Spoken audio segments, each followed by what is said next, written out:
Hey everyone, welcome to the Brand Boutique Elite Speaker Series. My name's Farhana Cannon, and I have my very good friend here, Denada, designed by Denada.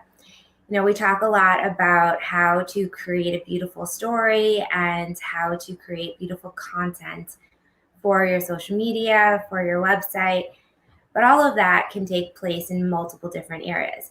And if you notice, we always have beautiful backgrounds. So to take a good photo, you do need to have a good background or a fake background. Also, a lot of emotion can come from design, feeling comfortable, feeling powerful, all of these different things. So when you have a really beautiful space and you walk into a room, how do you feel? So when you're creating your space for your business or your home, you can incorporate these emotions and these feelings to create how you want that day to look. So Denada creates beautiful design. She owns multiple properties and rents them out. And her spaces are always so comfortable, so modern, so fashion forward. Oh, thank you. So tell us a little bit about how you got started in design and when were you like, oh, I really love doing this and I want to do this? So I think it started when my fiance and I got our first home in Everett, Massachusetts. We fell in love with the design of the house as it was, and we kind of just wanted to revamp it and renovate it and make it into our own comfortable space that felt like home. I think that's where it all began. I just grew a love for it. I would want to fix every little part of it, add details, and I think that's just kind of how it started about. And this was 3 years ago when I first began into it. I didn't go to school for interior design. I went to school for business management and marketing, but this is something that I always knew I had the creative eye for, and I just kind of followed up with taking classes, listening to podcasts, like trying out new things, different styles of design, creating different spaces. So I think that's where it started, and it's kind of grown and evolved from there. And now I do it mostly for Airbnb short-term rentals or any kind of client that's just looking to change their space up, whether it's just from decor or if it's design or if it's light fixtures, whatever it may be. Yeah, and so if you do have your Airbnbs, you know that when they look nicer, you can list them for more and make more money off of them. Especially when you're selling real estate, it's great to stage your space so people can walk in and envision how it would feel to live in that space. Denada does consults via Zoom and online. She can put together different style boards depending upon what space you want to create. And, it's great to be in person sometimes, but you can also do so much online Absolutely. nowadays. Yeah. So it's definitely an option. And you can change things by small little aspects. Absolutely. Yeah. I was going to say that's usually the process that I take. I just create a mood board. I send out a questionnaire to the client that's interested. What are your favorite colors? What aesthetic pleases you? I ask them to even share with me their Pinterest board or their Instagram dream home savings and things like that. And yeah, that's usually the process. And then we kind of go from there. Yeah, it's really similar to when we're doing brand boards for clients. So, it's about creating that emotion, understanding the style. Everyone has different styles. And when you're thinking about your brand, whether it be your personal brand, your lifestyle at home, or your business projection or aura around that, you want it to feel comfortable and authentic. You want to be able to walk into a space or have your branding for your business really represent you and evoke different emotions. So even colors. We all have favorite colors, and the reason why is because those colors make us feel a certain way. We might not necessarily know exactly, what colors mean or the psychographics behind that, but you walk into a room, if it's light lilac, that's soothing. Mm-hmm. If you walk into a room where it's red, it's like intense, and your energy level will go up. So when you're thinking about color, style, design, two of those things blend and you can create beautiful spaces from that. So what do you say is kind of the best way for people to incorporate, their personal brand, their business brand, and make their home alive. Because a lot of people are working from home nowadays, and people might not have thought, oh, I'm going to create this office space. I'm just going to, plunk down. How do you suggest they really create an inspiring workspace in their home? Well, obviously, I think definitely picking out what kind of vibe do you want the space to have. Like you said, with the color choice, do you want it to be more bold? Do you want it to be more soothing and incorporate pastel colors? I think start with what kind of mood and vibe you want the space to have and feel, and then pick colors, and then work with a budget. What is your budget? Are you trying to do something, just maybe with the decor? Do you want to entirely change the light fixtures like we talked about earlier, which is a huge game changer? Painting and fixtures are our number one game changer. And then adding little details, even if you incorporate some new pillows into, like, let's say your office space, where you add a little chair for just a reading area. I think those are the main top things that you have to consider at first.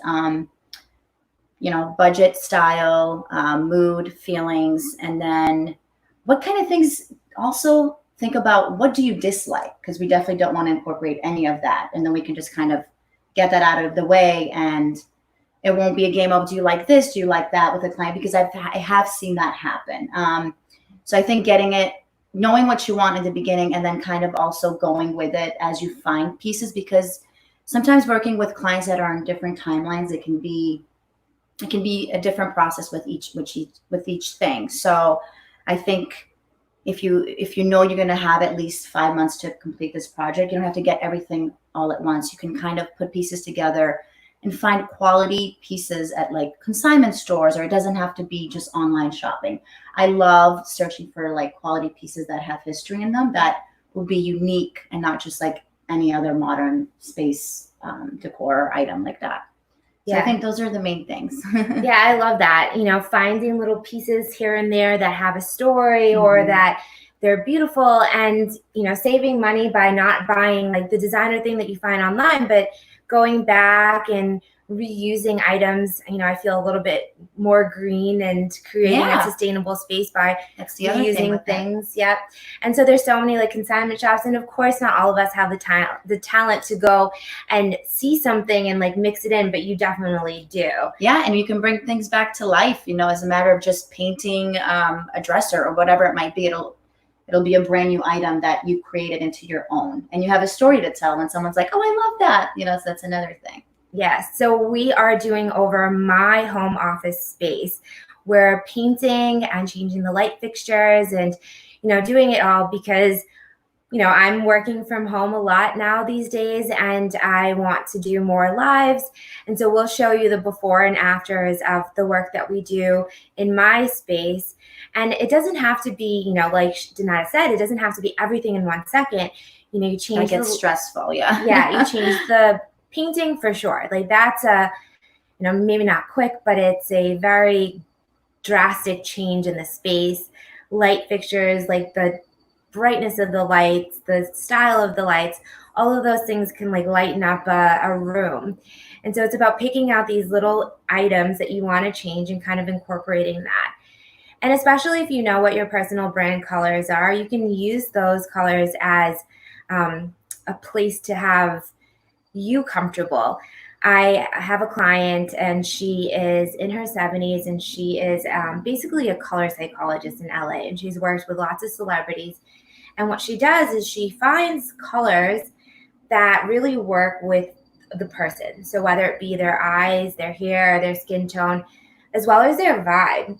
And that's something that intuitively a designer has, like understanding somebody's vibe and their style. It's not something you can teach in a book. And it's not going to just, I'm sorry to interrupt. It's not going to be just based on how they answered the questionnaire that you send out before, while you're still prospecting them. As you really have to build a relationship and get to know this person that you'll be creating this space for. It's so important. Yeah. Sorry, I didn't mean to cut you off there, but yeah. So definitely, like, even when we're creating the design style for our clients, for, like, what the social media is going to look like, what the website's going to look like, I do Zoom meetings so that I can meet the person, and we go through a series of questions, and I have them fill out questionnaires prior to our calls as well. But it's like this intuitive feeling that you can get from somebody, and you know what their wants are, their goals are, and kind of creating that all is just something that is a talent. And it's really kind of hard to even put into words on like how you can create something.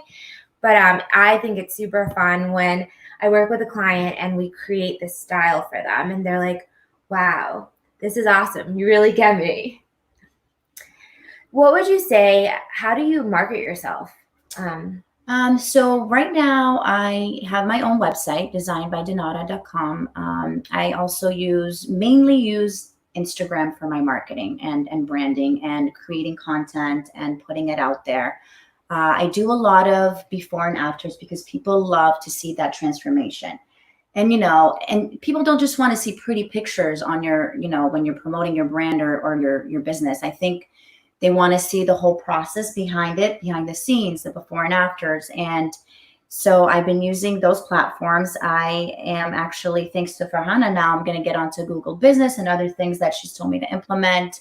I don't think I've been leveraging Pinterest enough, but I think that's a major, major one, especially for interior design and decor, because you get so much inspiration and then you'll know exactly what a client may want, because they'll see something, they'll say, basically recreate this with my budget and my colors and my taste and make it this way. So I think those are the ones I've been mainly using for my marketing and branding, Instagram and my website mainly, but I definitely believe that you should get on every platform as possible, and LinkedIn, like you mentioned, and Facebook. Yeah. So doing lives and a lot of stories. So Instagram's awesome. I think that, well, not that I think, I know that has the highest rate of growth for your business. So if you're not leveraging Instagram, there is a missing, because there's more of the connection component and building relationship on Instagram, as well as having the layout the way it is. It really tells this visual story. So if you look at, Design by Denada on Instagram, you really get her style, you really get her vibe. She takes lots of pictures of the details of things. So you really kind of get a little peek of how it would be to work with you and how the process goes. And I really love that you can tell a story on Instagram that way. And then Pinterest, if you are design, fashion, food, those categories, it's really great to leverage Pinterest. We use Pinterest for our marketing agency. I suggest everyone having a Pinterest account. Maybe it might not, it might not be like your core source, but it's a great kind of, I look at it as a file cabinet. You can pin things together, use it as a file cabinet.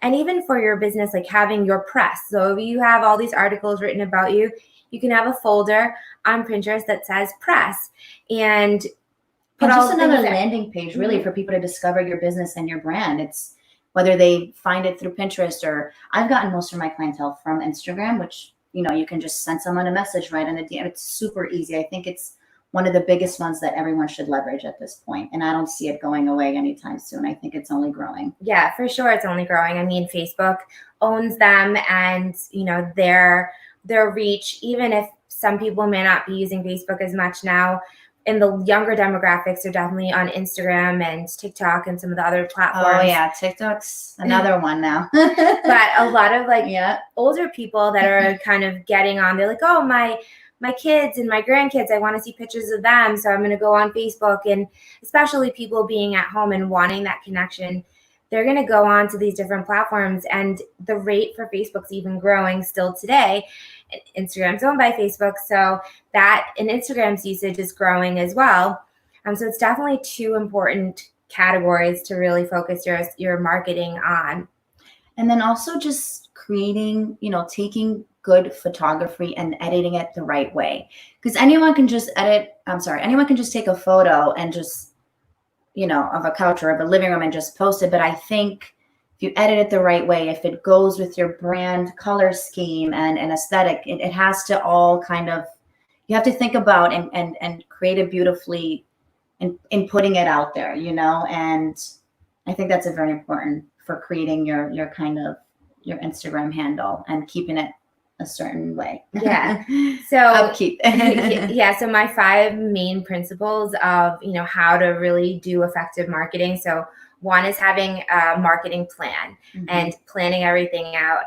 Two is knowing who exactly your customer is. So, when you have that customer avatar. Yeah, when you have that intuitive feeling and you can read and figure out what the needs and likes are of your customer and provide them with that, that's fantastic. And I think a lot of times when you have like a design and style background, there's like an intuitive thing that goes along with that. Then number 3 is having consistent quality content. So exactly what you said, having beautiful photos.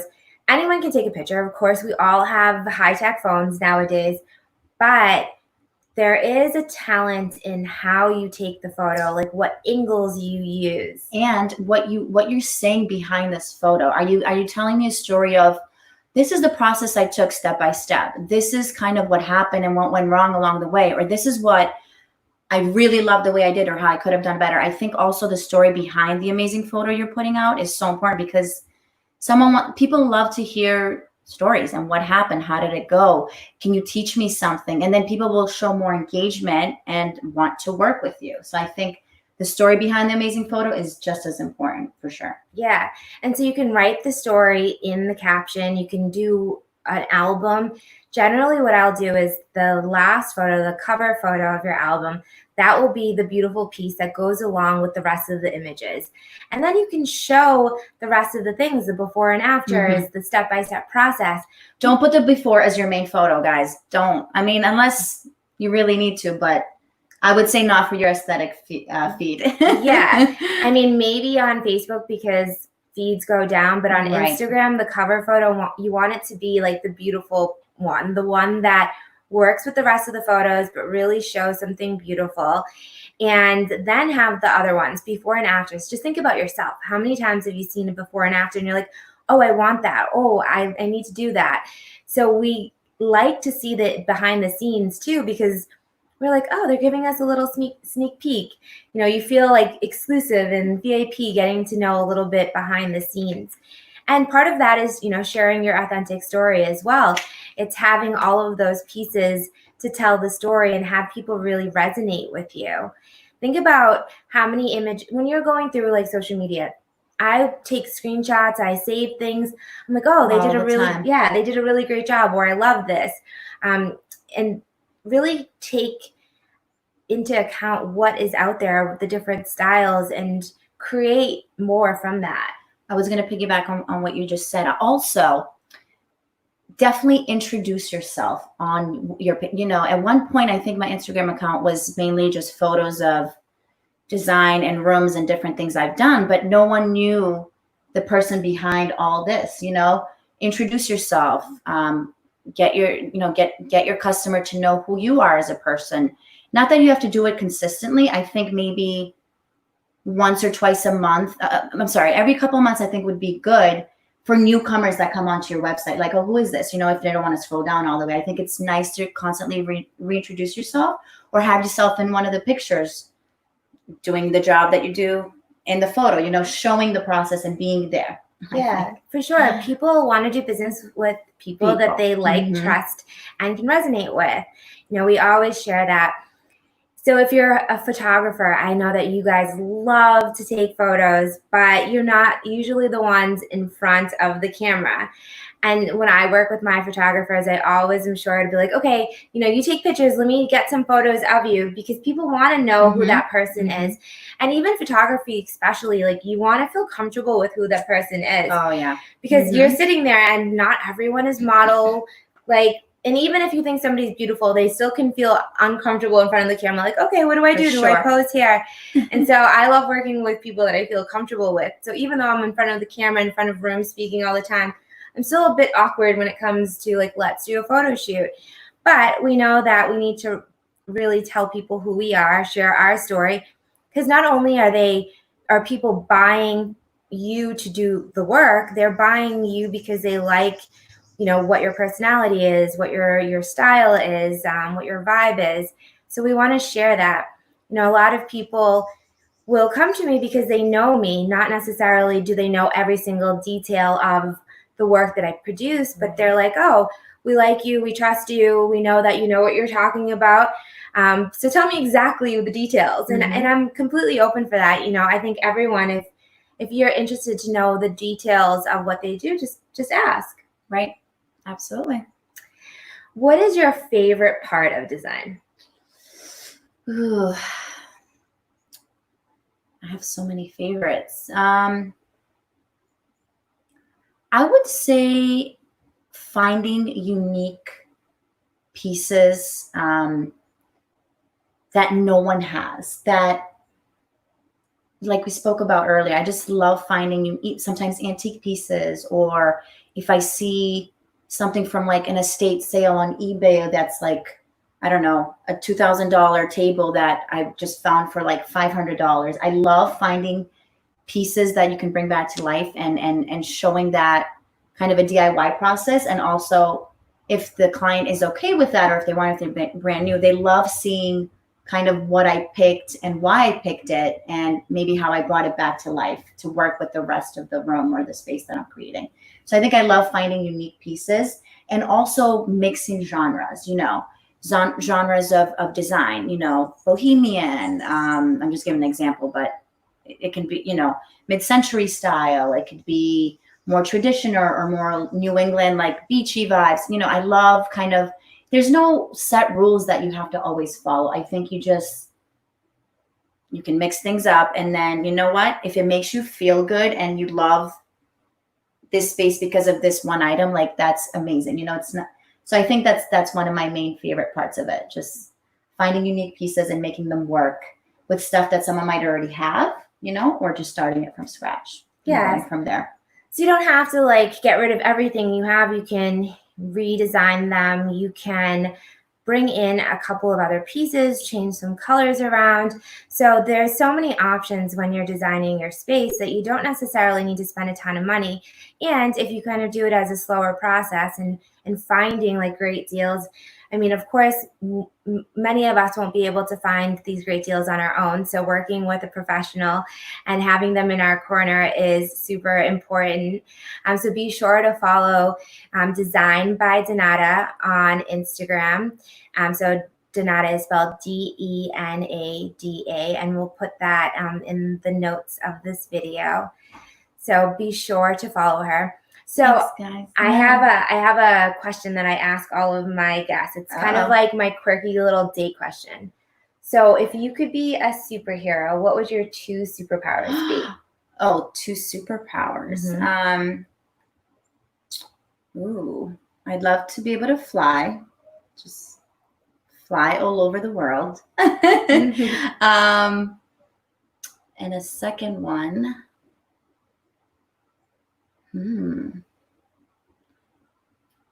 don't know, maybe just sometimes be a mind reader superpower, so I can just know exactly what my clients are thinking, and I don't have to always ask 100,000 questions to get it out of. Mind reader and being able to fly, I guess. Those are random. Yeah.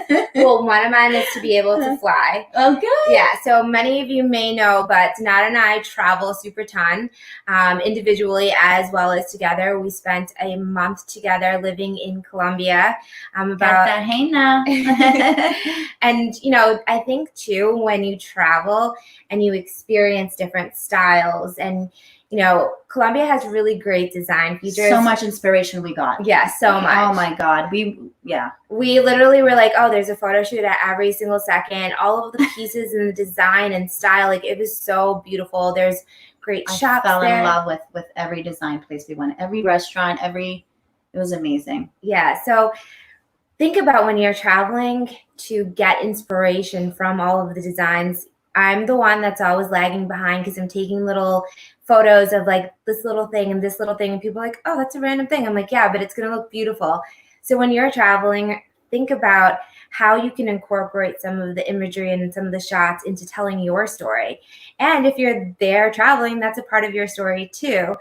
So it's really great to just pick up and get inspired from like anywhere you are, and the little details that may not be exactly your brand, but like it would match a story you're telling, because it's not all just about selling. It's about creating the story. Right. And it doesn't have to always be right with the business that you have. It can be something personal that you're doing. You're out you're cooking that day or you're out shopping that day. Like share little things so that people constantly see you and see your brand and see your face and see what you're up to and kind of in your life, whether it's while you're working or what, not, you don't have to share every personal thing, but I think as long as you're out there and you're getting eyes on you and your brand and your everything. Yeah. That you want to have consistent posts daily so that one, people are watching what you're doing and knowing and remembering your brands and realizing, oh, I might want to work with them.